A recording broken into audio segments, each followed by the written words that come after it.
Hi friends, welcome to Rekha's kitchen. இன்றைக்கி நம்ம ரொம்ப டேஸ்ட்டாக சூப்பராக சிக்கன் பிரியாணி எப்படி செய்கிறதுன்னு பார்க்க போகிறோம். வாங்க வீடியோக்குள்ளே போகலாம். அதுக்கு முதல்ல நான் பிரியாணி வட்டா வச்சுட்டேன். பிரியாணி வட்டாவில் நம்ம 200 ml எண்ணெய் ஊற்றிக்கலாம். ரீஃபைண்ட் ஆயில் ஊற்றிக்கலாம்.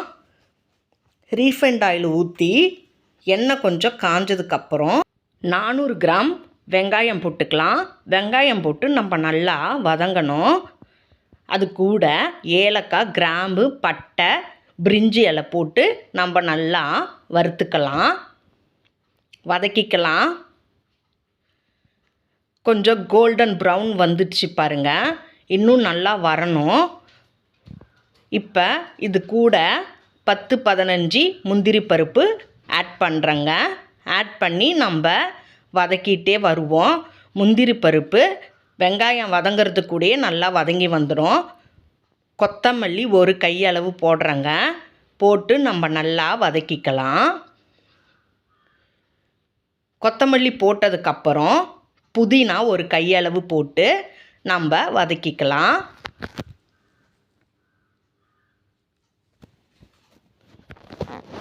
வதக்கியாச்சு பாருங்கள். இப்போ இது கூட 4 பச்சை மிளகா போட்டுக்கிறேன். 4 பச்சை மிளகா போட்டு நம்ம வதக்கிக்கலாம். காரத்தூள் 1 டீஸ்பூன் போடுறேங்க. 1 டீஸ்பூன் காரத்தூள் போட்டு நம்ம நல்லா கலந்து விட்டுக்கலாம். இங்கே பாருங்கள், இந்த மாதிரி தான் கலந்து விடணும். இப்போ அது கூட 1/4 டீஸ்பூன் மஞ்சள் தூள் போட்டுக்கலாம்.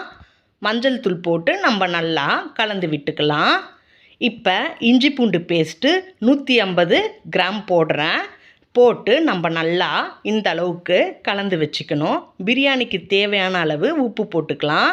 உப்பு போட்டு அது கூட 100 ml தயிர் ஆட் பண்ணுறேன். ஆட் பண்ணி நம்ம நல்லா கலந்து விட்டுக்கலாம். இங்கே பாருங்கள். இப்போ இது கூட 400 கிராம் தக்காளி பழம் சேர்க்குறேங்க. தக்காளி பழம் சேர்த்து நம்ம நல்லா வதக்கி விட்டுக்கணும். இங்கே பாருங்கள், இந்த மாதிரி தான் வதக்கி விட்டுக்கணும். இப்போ நல்லா வதங்கிடுச்சு பார்த்தீங்களா. இப்போ 3/4 லிட்ரு தண்ணி ஊற்றுறேங்க. கரெக்டாக இருக்கும். 3/4 லிட்ரு தண்ணி ஊற்றியாச்சு. நம்ம நல்லா கலந்து விட்டுக்கலாம். நல்லா இந்த அளவுக்கு கலந்து விட்டதுக்கப்புறம் நம்ம ஒரு மூடி போட்டு மூடிடலாம். ஒரு 5 நிமிஷம் நல்லா கொதிக்கணுங்க ஹை ஃப்ளேமில். இந்த பக்கம் ஒரு பாத்திரம் வச்சுருக்கேன். அதில் 3 லிட்டர் தண்ணி ஊற்றி அடுப்பில் வச்சுருக்காங்க. இப்போ நல்லா கொதிக்குது பார்த்திங்களா. பிரியாணிக்கு நம்ம தாளித்து விட்டோம் இல்லைங்களா, அது நல்லா கொதிக்குது. இந்த ஸ்டேஜில்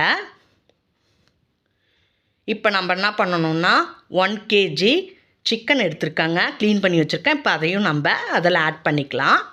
ஆட் பண்ணி நம்ம நல்லா கலந்து விட்டுக்கலாம். பாருங்கள், நான் இந்த மாதிரி கலந்து விட்டுக்கிறேன் பாருங்கள். இப்போ மூடி போட்டு மூடிடலாங்க. 5 நிமிஷம் நல்லா ஃபாஸ்ட்டாக கொதிக்கணும். ஹை ஃப்ளேமில் தான் இருக்கணும். இங்கே பாருங்கள், பிரியாணிக்கு தேவையான அளவில் பீஸாக போட்டு நான் கொதிக்க வச்சுருக்கேன்.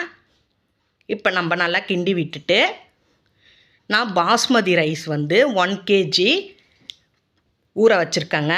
இப்போ தண்ணியும் நல்லா கொதிச்சிடுச்சு. இப்போ நம்ம தண்ணியை வடிச்சிட்டு நம்ம அதில் ஆட் பண்ணிப்போம். அதுக்கு முதல்ல அரிசி வேகிறதுக்கு உப்பு போட்டுக்கலாம். உப்பு நல்லா போட்டுடணுங்க. நல்லா உரைக்கணும் உப்பு. அந்த அளவுக்கு போட்டுட்டு அப்புறம் நம்ம அரிசியை போட்டுக்கலாம். நான் அரிசி எல்லாத்தையுமே போடுறேங்க. அரிசி பாதி பாகம் வெந்து வரணும். அது வரைக்கும் நம்ம வேக வச்சுக்கலாம். வெந்து வந்துடுச்சு பாருங்கள். இப்போ நான் தண்ணியை வடிச்சிட்டு பிரியாணியில் சேர்த்துக்கிறேன் அரிசியை. பாருங்கள், நான் எல்லாத்தையுமே அப்படியே அழகாக சேர்த்துட்டேன் பாருங்கள். இப்போ நம்ம என்ன பண்ணணும்னா ஒரு மரக்கரண்டி வச்சு நம்ம இந்த மாதிரி செய்யணுங்க. அரிசி உடையாத அளவுக்கு லைட்டாக கிண்டி விடணும். இது ரொம்ப ஃபாஸ்ட்டாக செய்யக்கூடாது, உடஞ்சிடும். இந்த மாதிரி லைட்டாக கிண்டிட்டு அளவு கரெக்டாக இருக்குது. இப்போ நம்ம அதில் ஒரு கையளவு புதினா சேர்க்குறேன். புதினா சேர்த்துட்டு நம்ம ஒரு பிளேட்டு போட்டு தட்டு போட்டு மூடி மேலே வெயிட்டு வச்சிடலாம். ஒரு 20 நிமிஷம் நல்லா வேகணும். வெந்ததுக்கப்புறம் பார்ப்போங்க. இங்கே பாருங்கள், தம்முலேருந்து நான் எடுத்துட்டேன். எவ்வளோ சூப்பராக பூ மாதிரி நல்லா சாதம் வெந்து வந்துடுச்சு. சாதமும் குழையில, அதே போல் உதிரி உதிரியாக இருக்குது பாருங்கள். நான் எடுத்து காட்டுறேன். பார்த்தீங்களா எவ்வளோ சூப்பராக அருமையாக வந்துடுச்சு பார்த்தீங்களா. நான் ஒரு பிளேட்லேயும் மாற்றி வச்சுட்டேன் பாருங்கள். நான் பிளேட்லேயும் மாற்றி வச்சுட்டேன். சிக்கன் பிரியாணி நல்லா டேஸ்ட்டாக சூப்பராக ரெடி ஆயிடுச்சு. இதே போல் நீங்கள் உங்கள் வீட்டில் ட்ரை பண்ணுங்கள். இந்த வீடியோ உங்களுக்கு பிடிச்சிருந்தால் லைக் பண்ணுங்கள், ஷேர் பண்ணுங்கள், கமெண்ட் பண்ணுங்கள், மறக்காமல் சப்ஸ்கிரைப் பண்ணுங்கள்.